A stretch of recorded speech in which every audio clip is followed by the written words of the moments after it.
कछुक दिवस जननी धरि धीरा, कपिन सहित अइहहि रघुवीरा। मित्रों नमः संस्कृताय ज्ञान भारती क्लासेज में आप सभी मित्रों का बहुत बहुत स्वागत है। मित्रों इस समय हम लोग पढ़ रहे हैं नीति शतक में जो परिशिष्ट श्लोक हैं और हम लोग नीति शतक के समापन की ओर चल रहे हैं। तो शुरू करते हैं हम लोग अपनी क्लास। और ये जो श्लोक है इसमें जो छंद है ये 18वां श्लोक है प्रक्षिप्त का, और इसमें जो छंद है वो है अनुष्टुप। अनुष्टुप छंद में हम लोग जानते हैं कि प्रत्येक चरण में 8 वर्ण होते हैं और संपूर्ण छंद में 32 वर्ण होते हैं। ये एक वर्णिक छंद है और समवर्णिक छंद है। चारों चरणों में समान वर्ण होते हैं। तो पातितोऽपि कराघातैः रुत्पतत्येव कन्दुकः, प्रायेण साधुवृत्तानाम् आस्थायिन्यो विपत्तयः। आस्थायिन्यो विपत्तयः। पातितोऽपि कराघातैः उत्पतत्येव कन्दुकः, प्रायेण साधुवृत्तानाम् आस्थायिन्यो विपत्तयः। लिखा है कराघातैः और पातितो अपि। कराघात, कर माने होता है हाथ और आघात माने मारना। तो हाथ से मारने के बाद भी, हाथ से मारने के बाद भी जो कंदुक है ना वो उत्पतति एव। पातितो अपि कराघातैः और कराघातैः के बाद उत्पतति और धन एव। तो कराघातैः पातितो अपि, हाथ से मारने के बाद भी जो कंदुक होता है, जो गेंद होता है ना, वो उत्पतति, वो ऊपर उठ जाता है। जितने जोर से आप गेंद को नीचे मारेंगे उतने ही तेज से गेंद ऊपर उठता है। तो भर्तृहरि जी ये बता रहे हैं कि कराघातैः पातितो अपि, हाथ से मारने के बाद भी जो कंदुक है ना वो गेंद जो है वो उत्पतति एव, वो ऊपर को उठ जाता है। तो कराघातैः उत्पतति एव कन्दुकः। कराघात, हाथ से मारने के बाद जो कंदुक है, जो गेंद होता है वो ऊपर को उठ जाता है। और प्रायेण साधुवृत्तानां, प्रायेण साधुवृत्तानां आस्थायिन्यो विपत्तयः। और प्रायः अक्सर देखा जाता है कि जो साधुवृत्तानां विपत्तयः है ना, जो साधुओं के पास विपत्ति आती हैं, जो सज्जन लोगों के पास आने वाली विपत्तियां हैं, सज्जन व्यक्तियों के पास जब कभी दुख पड़ता है ना तो वो अस्थायी होता है, वो बहुत दिनों तक दुख रहता नहीं। जैसे गेंद को नीचे मारने के बाद, हाथ से मारने के बाद गेंद ऊपर उठ जाता है, उसी तरह उन्होंने कहा कि जो साधुवृत्तानां विपत्तयः हैं, साधुवृत्तानां विपत्तयः, जो सज्जनों के पास आने वाली विपत्तियां होती हैं वो अस्थायिन्यो भवति, वो अस्थायी होती हैं, वो अस्थायी नहीं रहती हैं, वो बहुत दिनों तक रहने वाली विपत्ति नहीं होती है। कराघातैः पातितोऽपि अब कन्दुकः। कराघातैः पातितोऽपि, कराघात से मारने के बाद, हाथों से मारने के बाद जो कंदुक होता है, जो गेंद होता है वो ऊपर उठ जाता है। और उसी तरह जो साधुवृत्तानां विपत्तयः हैं, जो सज्जनों के पास आने वाली विपत्तियां होती है ना वो अस्थायी होती हैं, वो अस्थायी होती हैं, वो बहुत दिनों तक विपत्तियां सज्जनों के पास रहती नहीं। फिर आइए,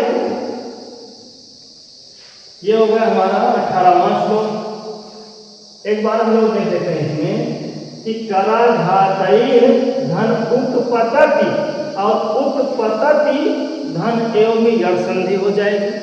कंदुक माने गेंद, विपत्तयः मतलब विपत्ति। किसकी विपत्ति? अस्थायिन्यो भवति।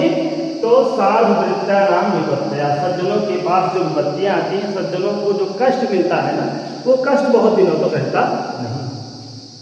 अगला श्लोक हम लोग देखते हैं। और इस श्लोक में भी अनुष्टुप छंद है। अनुष्टुप छंद के प्रत्येक चरण में 8 वर्ण होते हैं और संपूर्ण छंद में 32 वर्ण होते हैं। वर्णिक छंद है, समवर्णिक छंद है। तो कर्मायत्तम फलम पुंसाम बुद्धि कर्मानुसारी तथापि शुद्धिया भाव्यम असुविचारेव कुर्वता। कर्मायत्तम फलम पुंसाम बुद्धि कर्मानुसारिणी तथापि शुद्धिया भाव्यम असुविचार्येव कुर्वता। कर्मायत्तम फलम, जो फल होता है वो कर्म के आयत्त होता है। किसका? पुंसाम, पुरुषों का, मनुष्यों। मनुष्य जो कुछ भी फल भोगता है या जो भी फल पाता है ना, वो कर्म के आयत्त होता है, वो कर्म के अधीन होता है। जैसा कर्म हम लोग करते हैं वैसा ही हमें फल मिलता है। तो कर्म आयत्तम क्या? फलम। किसका? पुंसाम, मनुष्यों का जो फल होता है वो कर्म के अधीन होता है। जैसा कर्म होगा वैसा फल मिलेगा। और बुद्धि कर्मानुसारिणी, और बुद्धि भी उसी कर्म के अनुसार वो चलती रहती है। कर्म के अनुसार बुद्धि भी काम करने लगती है, कर्म का अनुसरण करती है। अगर कर्म में कुछ गलत लिखा है तो बुद्धि भी वो कुछ गलत करने का संकेत देने लगती है। मान लीजिए किसी के भाग्य में 6 महीने बाद, 1 साल बाद जेल लिखी है, वो जेल जाना है उसको, तो वो व्यक्ति चोरी छिनैती इत्यादि शुरू करने लगता है, वो शुरू कर देता है। तो यही है कि कर्मानुसारों बुद्धि, कर्म का अनुसार भी बुद्धि करती है। आगे जैसा लिखा होता है ना, आदमी वैसा काम भी शुरू कर देता है। तो बुद्धि कर्मानुसारणी, बुद्धि कर्म का अनुसरण ही तो करती है। अगर मान लीजिए किसी का पढ़ाई में बहुत मन लगने लगा, एकदम जुनून सवार हो गया कि व्यक्ति को रात दिन उसको पढ़ना ही पढ़ना है, हमेशा बस पढ़ाई में वो हमेशा सोचता रहता है, पढ़ाई के विषय में उठते जागते बैठते हमेशा अगर वो पढ़ने के लिए परेशान है, सोते सोते उसको पढ़ाई का सपना आ रहा है, तो समझ लीजिए कि नौकरी उसकी है, फिक्स है नौकरी। कारण कि बुद्धि कर्मानुसारणी भी हो जाती है। कर्म में आगे बहुत कुछ अच्छा लिखा है तो फिर आदमी उसी के अनुसार काम भी करने लगता है। तो वही भगवत जी ने कहा कर्म आयत्तम फलम, कर्म के अधीन फल होता है, जैसा कर्म करेंगे वैसा फल मिलेगा। और बुद्धि भी तो कर्म का अनुसरण करती है। तो तथापि शुद्धिया भाव्यम, शुद्धिया भाव्यम, जो कुछ भी, शुद्धिया मतलब विद्वान बुद्धि, जो बुद्धिमान लोग हैं, अगर कोई भी काम करे तो सुविचार एव पूर्वता, सुविचार्या एव पूर्वता, बहुत अच्छी तरीके से उसको सोच विचार कर ही करना चाहिए। तथापि शुद्धिया भाव्यम असुविचार्येव कुर्वता। तो इसलिए जो शुद्धिया, जो विद्वान लोग हैं, जो पंडित लोग हैं, अगर किसी काम को करें तो अच्छी तरीके से सोच लें कि इसका हमको फल क्या मिलेगा, इस कर्म का फल हमको क्या मिलने वाला है, उसी के अनुसार कर्म करना चाहिए। बुद्धि कर्म का अनुसरण करती है। कर्म जैसा आगे लिखा हो गया, कैसा आगे कैसा भविष्य में है, तो बुद्धि भी उसी तरह से काम करने लगती है। तो यही तो है कि बुद्धि कर्मानुसारणी, अगर आगे बहुत कुछ अच्छा होने वाला है तो बुद्धि भी वैसा काम करने लगेगी, वैसा सोचने लगेगा दिमाग। तो जो भी विद्वान लोग, शुद्धि लोग करें ना, वो बहुत अच्छी तरीके से सोच विचार करके उनको करना चाहिए। कर्म आयत्तम फलम पुंसाम, तो बुद्धि कर्मानुसारी तथापि शुद्धिया भाव्यम सुविचार्येव कुर्वता, सुविचार्येव कुर्वता। ये हो गया हमारा 19वां श्लोक। एक बात हम लोग लिख देते हैं कि कर्मधन आयतन में दीर्घ संधि है। फलम मतलब फलम, अपुंसाम यह है षष्ठी का बहुवचन। अब कर्मधन अनुसारिणी में भी दीर्घ संधि है, तथा धन अपि में भी दीर्घ संधि है। सूर्या मतलब विद्वान लोग, पंडित लोग। और सुविचार्या धन एवं में वृद्धि संधि हो गई है। यह हो गया हमारा 19वां श्लोक। और इसके बाद हम लोग पढ़ते हैं 20वां श्लोक, अगला श्लोक। और इस 20वें श्लोक में जो छंद है वो छंद है सादुर्विक्रीडित। सादुर्विक्रीडित छंद में 19 वर्ण होते हैं, 12 और 7 वर्णों पर होती है यदि। एक बार हम लोग सादुर्विक्रीडित छंद का लक्षण देख लेते हैं। सूर्या स्वैरदिमः सजौ सततगा सादूल विक्रीडितम्। तो पत्रम नैव यदा करीर वितपे दोषो वसन्तस्य किम् नो लोकोऽप्यवलोकते यदि दिवा सूर्यस्य किं दूषणम् धारा नैव पतन्ति चातकमुखे मेघस्य किं दूषणम् यत्पूर्वं विधिना ललाटलिखितं तन्मार्जितुं कः क्षमा। यत्पूर्वं विधिना ललाटलिखितं तन्मार्जितुं कः क्षमा। ये जो चौथी लाइन है ये सूक्ति भी है और पूछी भी बहुत जाती है कि यत् पूर्वम विधिना ललाट लिखितम तन्मार्जितुं कः क्षमा। ये कहाँ की लाइन है? तो ये नीत शतक की है और भर्तृहरि जी की लाइन है। तो यत् पूर्वम विधिना ललाट लिखितम तन्मार्जितुं कः क्षमा। लिखा है यत् मतलब जो, पूर्व मतलब पहले से ही, विधिना मतलब भाग के द्वारा, विधाता के द्वारा, ललाट लिखितम ललाट पर मस्तक पर लिख गया है। तो तत्मार्जितुम कः क्षमा। तत्मार्जितुम उसको मिटाने के लिए कः क्षमा कौन समर्थ है?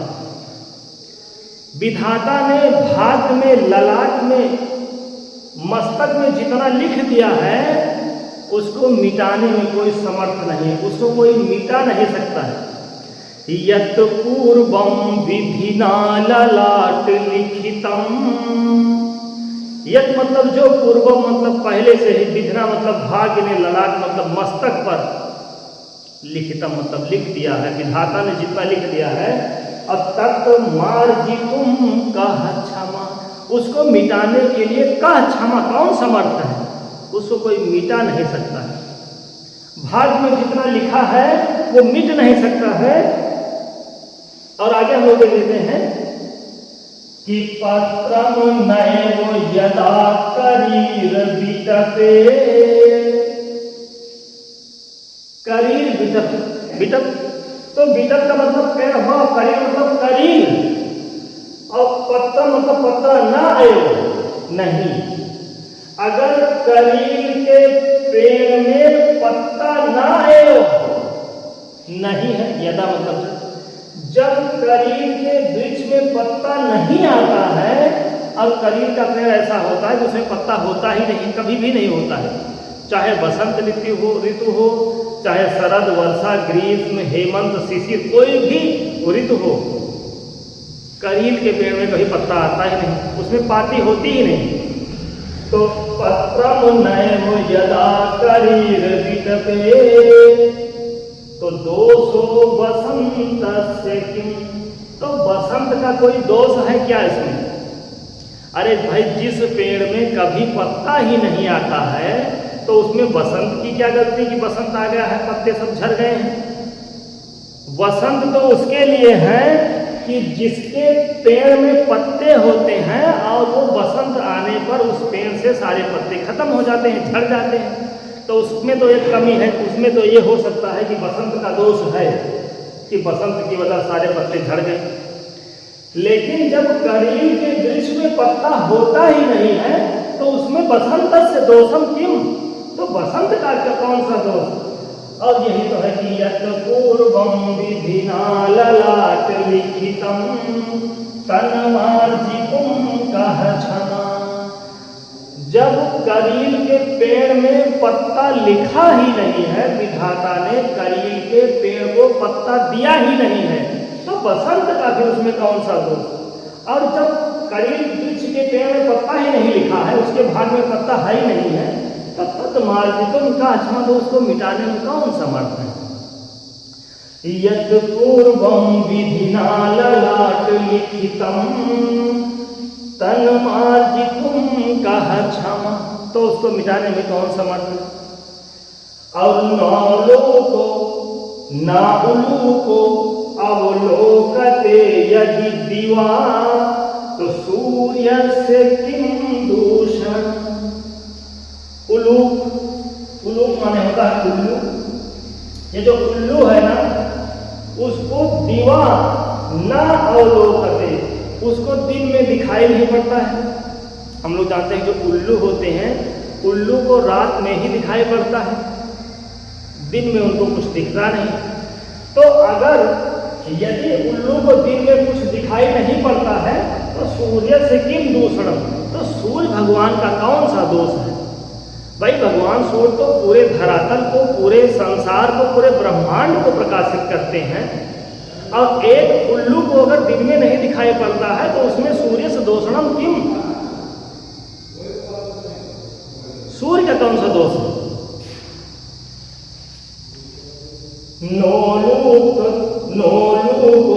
नोलूकोप्यवलोकते यदि दिवा, तो सूर्य से किम दूषण। अगर उल्लू को दिवा ना अवलोकते, अगर उल्लू को दिन में दिखाई नहीं पड़ता है, तो फिर सूर्य का कौन सा दोष है। यही तो है कि यत् पूर्वम विधिना ललाट लिखितम तन्मार्जितुम कह क्षमा। जब विधिना ने, जब भाग में सूर्य के जब विधिना ने उल्लू के मस्तक पर, ललाट पर ये लिख दिया है कि तुमको दिन में दिखाई नहीं पड़ेगा, तो उसमें फिर उसको मिटाने में कोई समर्थ नहीं है, उसको कोई मिटा नहीं सकता है। और धारा नैव पतन्ति चातक मुखे मेघस्य किम दूषण। चातक मुखे, चातक एक पक्षी होता है, चातक पक्षी तभी जल पीता है, तभी वो जल ग्रहण करता है कि जब बरसात होती है, जब मेघ बरसता है, तभी चातक पक्षी जल पीता है। और वो छोटी सी चोंच होती है उसकी, वही मुंह को खोले रहता है अपने चोंच को, तो 2-4 बूंदे उसके मुंह में गिर जाती हैं। मेघ बरसता तो बहुत है, मूसलाधार बरसात कराते हैं मेघ, लेकिन चातक के मुंह में तो 2 ही 4 बूंदे आए। तो वही भरतेरी जी ने कहा कि धारा नैव पतन्ति चातक मुखे। चातक पक्षी के मुख में जो धारा, मूसलाधार बारिश होने के बाद भी अगर उसके मुंह में धारा नहीं गिर रही है, 2-4 बूंदे ही गिर रहे हैं, तो मेघस्य किम दूषणम, तो उसमें मेघ का, उसमें बादल का कोई दोष है क्या। बादल तो बहुत सारा जल बरसता है, वो मूसलाधार बरसात तो कराते हैं, लेकिन जब उसकी चोंच ही छोटी है, 2-4 बूंदे ही उसमें आती हैं, तो मेघ का कौन सा दोष है, मेघ की कौन सी गलती है, वो तो बहुत सारा जल बरसता है। तो धारा नैव पतन्ति चातक मुखे मेघस्य किम दूषण। तो अगर चातक के मुख में धारा न एव पतन्ति, चातक मुखे, चातक के मुख में अगर धारा न एव पतन्ति, न एव वृद्धि संधि हो जाएगी। चातक पक्षी के मुख में अगर धारा नहीं गिरती है, खूब मूसलाधार बारिश होने के बाद भी अगर उसके मुंह में 2 ही बूंद गिर रहे हैं, खूब धारा नहीं बरस रही उसके मुंह में, तो मेघस्य किम दूषण, तो फिर मेघ का कौन सा दोष है। चाहे जितनी तेज प्यास लगी रहे, अगर मुंह खोलकर ऊपर को खड़ा, कोई ऐसे खड़ा हो जाए, तो चाहे जितनी तेज बरसात हो, 2 ही 4 बूंदे गिरे, जबकि मूसलाधार बारिश मेघ करा रहा है, तो उसमें मेघस्य किम दूषण, तो फिर मेघ का कौन सा दोष है। यही तो है यत् पूर्वं विधिना ललाट लिखितं तन्मार्जितुं कह क्षमा। अरे जो पहले से ही भाग में विधाता ने जिसके मस्तक पर जितना लिख दिया है तो उसको मिटाने में कौन समर्थ है? जितना लिखा है होगा वही, तो उसको मिटाने में कोई समर्थ नहीं है। पत्रम नयम नाधन एवं वृद्धि संधि। यदा मतलब जब करीर की, जब मतलब करीर के वृक्ष में, और बसंत मतलब बसंत का, दोषा मतलब दोष की मतलब क्या है। और ना उलूको में गुण संधि हो गई है। उलूको अवलोकते, उलूको अवलोकते, यहाँ पूर्व रूप है। और फिर इधर अवलोकते में यल संधि है। यदि मतलब यदि दिवा मतलब दिन में, तो सूर्य से किम दूसरा, तो फिर सूर्य का कौन सा दोष। जैसे बसंत में षष्ठी का एक वचन है, उसी तरह से सूर्य से भी षष्ठी का एक वचन है। धारा नय नाधन एवं में भी वृद्धि संधि हो गई। पतन की मतलब गिरना, और एक क्रिया कहाँ की है, लटका पुरुष बहुवचन की। और चातक मुखी में सप्तमी का एक वचन है, मेघस षष्ठी का एक वचन है, किम दूसरा मतलब क्या दोष। तो यद पूर्वम विधिना ललाट लिखितं तन्मार्जितुं कह क्षमा। ये लाइन कहाँ की है? ये लाइन नीचे तक की है और भर्तृहरि की लाइन। तो पत्रम नयनो यदा करीर्वितपे दोषो वसंतस्य किम। अगर करीर के पेड़ में पत्ता नहीं आ रहा है तो फिर बसंत का क्या दोष। और अगर उल्लू को दिन में नहीं दिखाई पड़ रहा है तो सूर्य का क्या दोष। और अगर चातक के मुख में धारा नहीं गिर रही, जल की धारा नहीं गिर रही है, तो फिर मेघ का क्या दोष। और यत् पूर्वं विधिना ललाट लिखितं तन्मार्जितुं कह क्षमा। विधाता ने जिसके मस्तक पर पहले से ही लिख दिया है, उसको मिटाने में भला कौन समर्थ हो सकता है। तो मित्रों, हम लोग परिशिष्ट में 20 श्लोकों तक पढ़ चुके हैं। एक श्लोक अभी 21वां बाकी है, इसके बाद वाली क्लास में हम लोग पढ़ेंगे। आज की क्लास में बस इतना ही। मिलते हैं अगली क्लास में, तब तक के लिए नमः संस्कृताय। धन्यवाद।